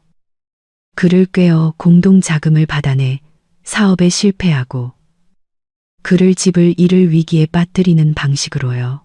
형님, 은행 대출금이 제때 상환되지 않아서 이 아파트가 곧 경매에 넘어갈 거라는 건 아세요? 형님이 지금 편안하게 쉬고 있는 바로 그 안방이 있는 집 말이에요. 저는 조금도 봐주지 않고 직설적으로 말했습니다. 그 말을 들은 민주는 더욱더 무너져 내렸습니다. 그는 신우이를 돌아보았습니다. 그의 눈에는 원망이 가득했습니다. 누나, 방으로 돌아가. 이건 우리 부부 문제야. 누나가 이미 충분히 일을 크게 만들었어. 신우이는 멍하니 서 있었습니다. 신우이에게서 전화를 받은 시어머니도 서둘러 아파트로 달려왔습니다. 그녀는 들어서자마자 서로 마주 선 저와 민준, 그리고 충격에 빠진 신우이를 보았습니다. 무슨 소란이야? 서연아, 너 돌아왔구나. 당장 계좌에 돈 다시 넣어놔. 이런 식으로 집안을 망치는 짓은 용납 못해. 시어머니는 여느 때처럼 권위적인 목소리로 소리쳤습니다. 저는 시어머니를 보았습니다. 제 눈에는 조금의 두려움도 없었습니다. 네, 어머님, 저 돌아왔어요. 그리고 민준 씨와도 다 이야기했습니다. 민준 씨가 입힌 재정적 손해에 대해 5억 원을 배상할 것을 요구했어요. 그렇지 않으면 저는 이혼 서류에 서명하고 이 집은 은행이 처리하도록 둘 겁니다. 시어머니는 민준을 보았습니다. 아들의 넋이 나간 얼굴을 보고 그녀는 진짜 두려움을 느끼기 시작했습니다. 그녀는 저를 향해 다시 권위를 세우려 했습니다. 네가 감히 날 협박해? 그런 말도 안 되는 돈은 요구할 수 없어. 민주는 어머니와 누나를 올려다보았습니다. 그의 눈에는 고통과 함께 혹독한 현실에 대한 깨달음이 담겨 있었습니다. 그는 제 말이 옳다는 것을 알았습니다. 그는 자신의 나약함과 가족의 맹목적인 간섭 때문에 모든 것을 잃었습니다. 그는 돈을 잃었고, 집을 잃었고, 가장 중요하게는 그와 함께 모든 것을 잃은 아내를 잃을 위기에 처했습니다. 민주는 고개를 숙이고 흐느껴 울기 시작했습니다. 엄마, 누나, 제가 잘못했어요. 제가 모든 걸 망쳤어요. 서연아, 미안해. 내가 잘못했어. 미안해. 민준의 붕괴는 단순히 가슴 아픈 광경이 아니었습니다. 그것은 마지막 경고였습니다. 시어머니와 시누이는 민준, 그들이 늘 자랑스러워하던 아들이자 동생이 바로 자신들의 간섭 때문에 무너져 내리는 것을 망연자실하게 바라보고 있었습니다. 시어머니는 더 이상 위엄을 유지할 수 없었습니다. 그녀는 민준에게 다가갔지만 민준은 뒤로 물러섰습니다. 그는 원망 가득한 눈으로 어머니를 보았습니다. 엄마, 이제 보셨어요. 전 모든 걸 잃었어요. 집도, 아내도, 돈도요. 전부 제가 나약해서 엄마와 누나 마음 상하게 할까봐 두려워해서 이렇게 된 거예요. 제가 모든 걸 망쳤어요. 민주는 흐느꼈습니다. 민주는 저를 돌아보았습니다. 그의 붉어진 눈에는 진심 어린 후회가 가득했습니다. 그는 제 앞에 무릎을 꿇었습니다. 시어머니와 시누이 모두를 경악하게 만든 저조차 예상하지 못했던 행동이었습니다. 민준의 목소리는 메어 있었습니다. 그는 누나에게 몰래 돈을 보냈습니다. 미안해. 내가 잘못했어. 누나가 그저 놀고 있는 돈이라고. 친누나를 도와줘야 한다고 설득했어. 나는 엄마가 너무 무서웠어. 엄마가 화낼까봐. 그래서 엄마가 우리 부부 생활에 너무 깊이 개입하게 놔뒀어. 민주는 제 옷자락을 붙잡았습니다. 네가 배상을 원한다면 받아들일게. 내가 가진 모든 걸 팔게. 친구들에게 돈을 빌릴게. 너한테 갚기 위해 죽어라. 일할게. 하지만 서연아, 제발 이혼만은 하지 말아줘. 당장 소송을 취하해달라는 게 아니야. 하지만 내가 다시 시작할 수 있다는 걸 증명할 기회를 한 번만 줘. 나는 네가 필요해. 이 집이 필요해. 우리 가족이 필요해. 서연아. 민주는 제 발치에 고개를 파묻었습니다. 그의 사과는 제가 들어본 것 중 가장 절망적인 사과였습니다. 저는 민준을 보았습니다. 그는 더 이상 현실을 회피하던 나약한 남자가 아니었습니다. 그는 무너져 내리고 자신의 진정한 모습과 마주해야만 했던 한 남자가 되어 있었습니다. 시어머니와 시누이는 아무 말도 하지 못하고 서 있었습니다. 그들은 민준의 붕괴가 자신들 때문이라는 것을 알았고 더 이상 이곳에서 어떤 권력도 행사할 수 없다는 것을 깨달았습니다. 저는 천천히 몸을 숙여 민준의 어깨에 가볍게 손을 얹었습니다. 바로 일으켜 세우지는 않았습니다. 그가 이 후회를 뼛속 깊이 느끼게 해야 했습니다. 민준 씨, 일어나세요. 아니, 알아. 네가 지금 너 자신을 지키고 있다는 거. 네 말이 맞아. 내가 틀렸어. 민준은 일어섰습니다. 그의 눈은 눈물로 가득했지만 약간의 결의가 서려 있었습니다. 저는 민준을 똑바로 쳐다보았습니다. 그럼 민준 씨, 정말로 이 결혼을 되돌리고 싶어요. 현실을 직시하고 우리 사이의 경계를 다시 설정할 용기가 있어요. 있어. 뭐든지 다 할게. 서연아, 약속할게. 네가 이혼만 하지 않는다면 네가 원하는 건 뭐든지 다 할게. 민준의 목소리는 이전보다 강하게 울렸습니다. 저는 지금이 결정적인 순간이라는 것을 알았습니다. 절대적인 보장 없이는 양보할 수 없었습니다. 저는 타협 불가능한 조건들을 제시해야 했습니다. 민준의 절대적인 약속을 듣고 나서 저는 모든 권력이 제 손에 있다는 것을 알았습니다. 민준의 후회는 진심이었지만 그것은 모든 것을 잃을 위기에 처했을 때의 절망에서 비롯된 결과일 뿐이었습니다. 저는 공허한 사과만으로는 만족할 수 없었습니다. 이 결혼은 침범할 수 없는 명확한 경계와 함께 더 단단한 새로운 기반 위에서 재건되어야 했습니다. 저는 민준을 그리고 방구석에 조용히 서 있는 시어머니와 시누이를 번갈아 보았습니다. 민준 씨, 이 결혼을 되돌리고 싶다고 했죠. 그렇다면 당신이 저에게 입힌 상처가 얼마나 깊은지 명확히 이해해야 해요. 제가 방을 양보한 것은 문제의 표면에 불과해요. 그건 당신이 이 아내와 공동 소유주에 대해 얼마나 나약하고 무례한지를 보여준 잔을 넘치게 한 마지막 물방울이었을 뿐이에요. 저는 잠시 말을 멈추고 민준의 얼굴을 응시했습니다. 그는 제 시선을 피하지 못했습니다. 핵심적인 문제는 신뢰의 배신이에요. 당신이 제게 한마디 상의도 없이 공동재산을 형님께 넘겨준 것. 그것은 배우자를 존중하지 않고 제 재산과 노력을 무시하는 사람의 행동이에요. 민준 씨, 당신은 우리의 재정적 경계와 결혼의 경계를 모두 무너뜨렸어요. 민준은 고개를 숙였습니다. 그의 목소리는 메어 있었습니다. 알아. 서연아. 내가 잘못했어. 미안해. 다시는 그런 일 없을 거라고 약속할게. 공허한 약속만으로는 부족해요. 민준 씨. 이 경계를 다시 세우기 위해서는 구체적인 행동이 필요해요. 우리 부부의 삶은 독립적이며 어머니든 누나든 그 누구도 개입할 권리가 없다는 것을 당신이 이해해야 해요. 당신이 우리의 작은 가족을 지키기 위해 나서지 않는다면 이 결혼은 더 이상 존재할 수 없어요. 그 말을 들은 시어머니는 더 이상 침묵을 지킬 수 없었습니다.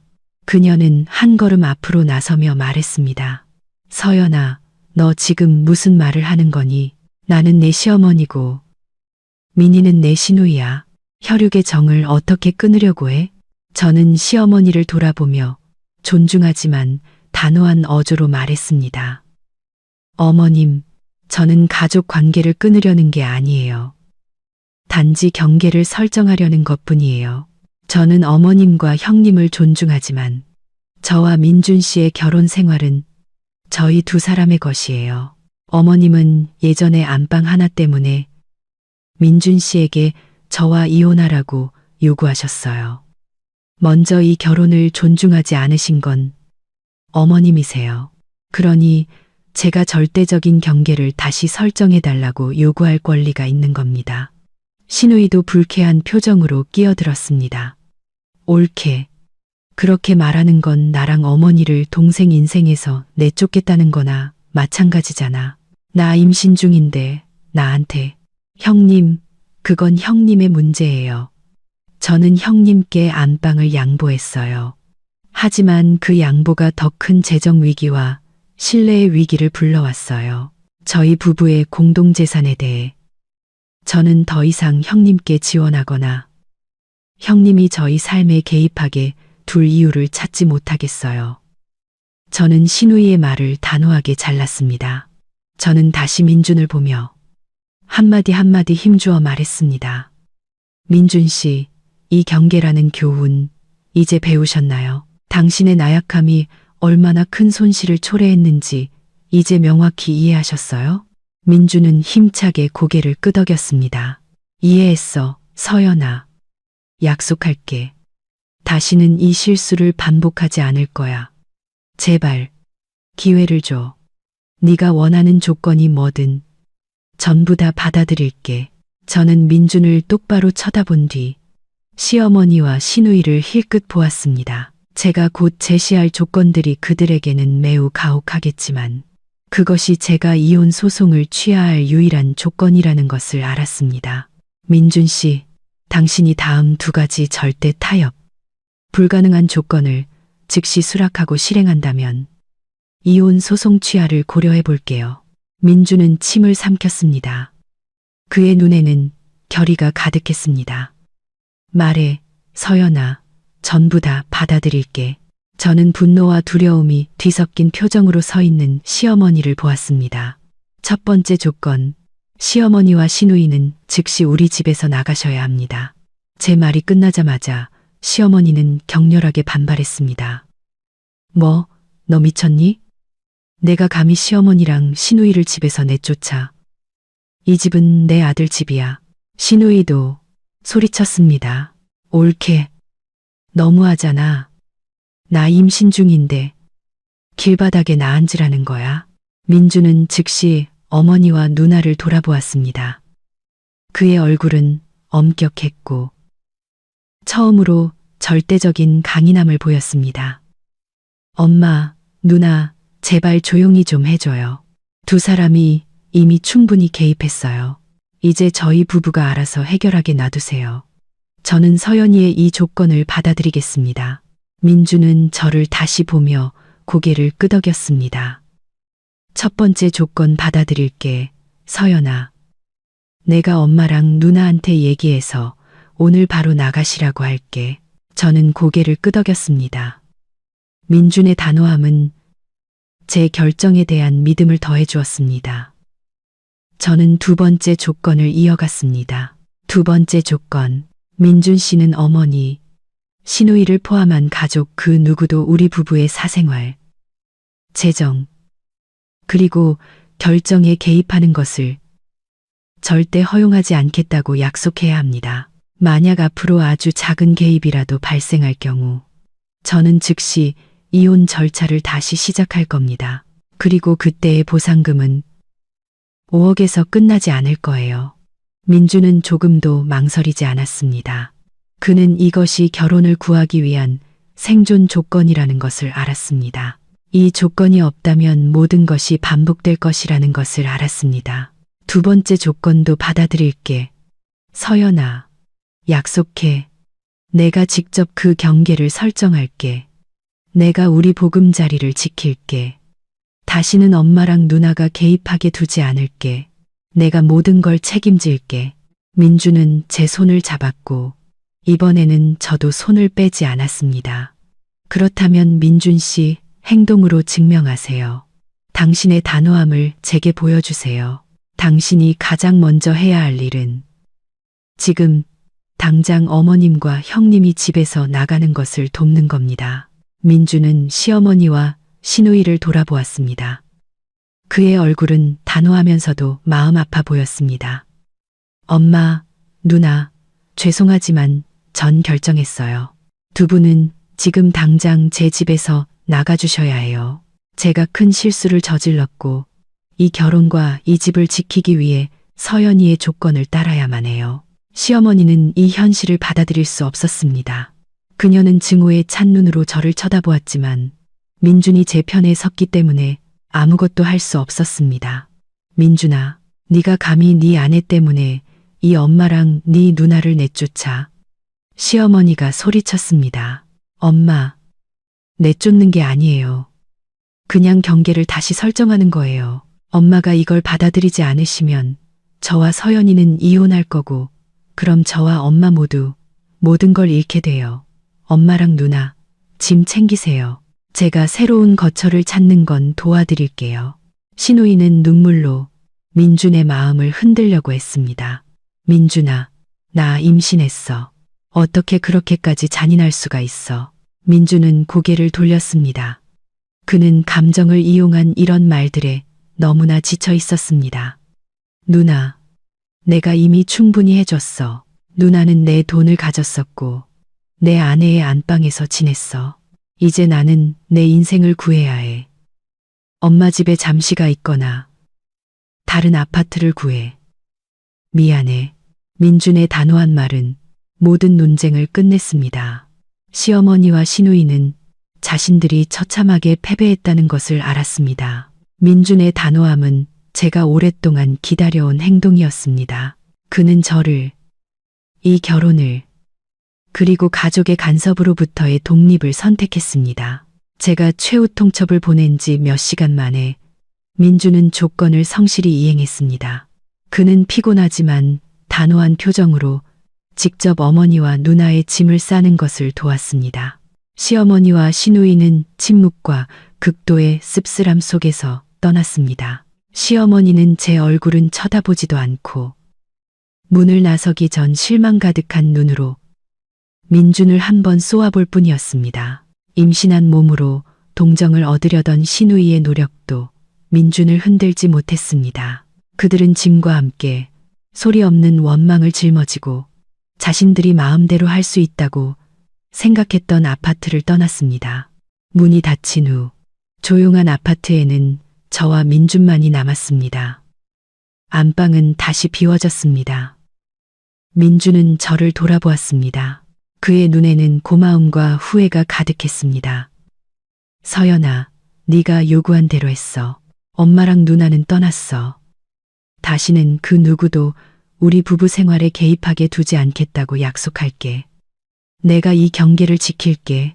저는 민준에게 다가가 그의 눈을 똑바로 쳐다보았습니다. 민준 씨, 그 약속 꼭 지키길 바라요.